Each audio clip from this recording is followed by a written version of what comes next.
اعوذ باللہ من الشیطان الرجیم بسم اللہ الرحمن الرحیم۔ پنجاب رنگ نظارے یوٹیوب چینل کے پیارے ناظرین، السلام علیکم رحمۃ اللہ وبرکاتہ۔ امید کرتا ہوں کہ آپ سب بخیریت ہوں گے۔ جیسا کہ آپ کے علم میں ہے کہ اس چینل کا مقصد مختلف اقسام کی معلومات آپ تک پہنچانا ہے، اور اس سلسلے میں آج ہم آپ کو اس مبارک درخت کی زیارت کرانا چاہیں گے جسے صحابی درخت بھی کہتے ہیں، اور اس کی عمر مبارک تقریباً 1450 سال ہے۔ آپ سوچ رہے ہوں گے کہ درخت کیسے مبارک ہو سکتا ہے، تو آئیے جانتے ہیں۔ یہ درخت مکہ مکرمہ سے شام جانے والے پرانے راستے پر موجود ہے، اور عمان سے تقریباً 150 کلومیٹر کے فاصلے پر واقع ہے۔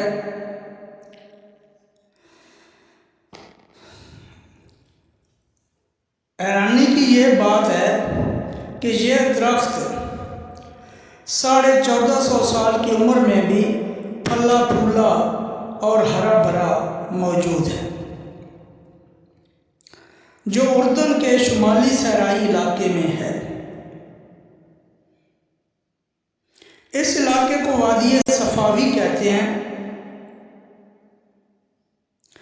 اس درخت کو متبرک اس لیے کہا گیا ہے کہ ہمارے پیارے آقا اللہ تبارک و تعالیٰ کے پیارے حبیب حضرت محمد صلی اللہ علیہ وآلہ وسلم نے سفر شام کے دوران اس درخت کے نیچے کچھ دیر آرام فرمایا تھا۔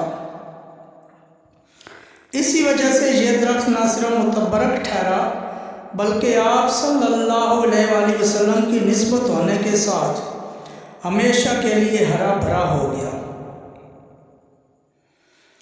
آپ حیران ہوں گے کہ وادی صفاوی میں دور دور تک کوئی درخت نہیں ہے سوائے چھوٹی جھاڑیوں یا گھاس کی، اور اس درخت کے بارے میں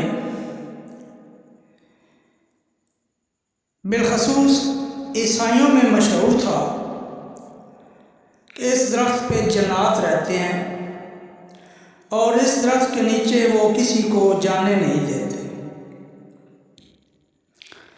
اور ان کا کہا تھا کہ جو اللہ تبارک و تعالیٰ کا آخری نبی ہوگا وہی اس درخت کے نیچے بیٹھے گا۔ چنانچہ درخت سے کچھ فاصلے پر ایک گرجا تھا، تو جب سفر شام کے دوران قافلہ ٹھہرا اور آپ صلی اللہ علیہ وآلہ وسلم درخت کے نیچے بیٹھے، تو گرجے کا جو راہب تھا اسے پتہ چلا، تو وہ دوڑا آیا، آپ صلی اللہ علیہ وآلہ وسلم کے ہاتھ چومے، اور اس نے مشاہدہ کیا کہ آپ صلی اللہ علیہ وآلہ وسلم درخت کے علاوہ باہر جب تھے تو بادل کا ایک ٹکڑا آپ صلی اللہ علیہ وآلہ وسلم پہ سایہ کیے ہوئے تھا۔ چنانچہ اس نے آپ کے چچا حضرت ابو طالب کو کہا کہ یہ بچہ آگے آپ نہ لے جائیں، یہودی اسے قتل کر دیں گے، لہذا اس بچے کو واپس بھیج دیں۔ اور ساتھ ہی اس پادری نے یا راہب نے تمام قافلے کی دعوت کی، اور یہ دعوت بھی صرف حضرت محمد صلی اللہ علیہ وآلہ وسلم کی بدولت تھی۔ اب اس درخت کے گرد باقاعدہ جنگلہ لگا کر اسے محفوظ کیا گیا ہے تاکہ زائرین آسانی کے ساتھ زیارت کر سکیں، اور یہاں پر زائرین کے لیے مختلف سہولیات کا بھی بندوبست اور اہتمام کیا گیا ہے۔ یہاں پہ جو بھی زائرین آتے ہیں انہیں یہاں پہ کھانا وغیرہ، آرام کرنے کی جگہ مہیا کی جاتی ہے، کیونکہ یہ صحرائی علاقہ ہے، بالکل صحرا ہے اور جنگل ہے، دور دور تک پانی بھی نہیں ملتا۔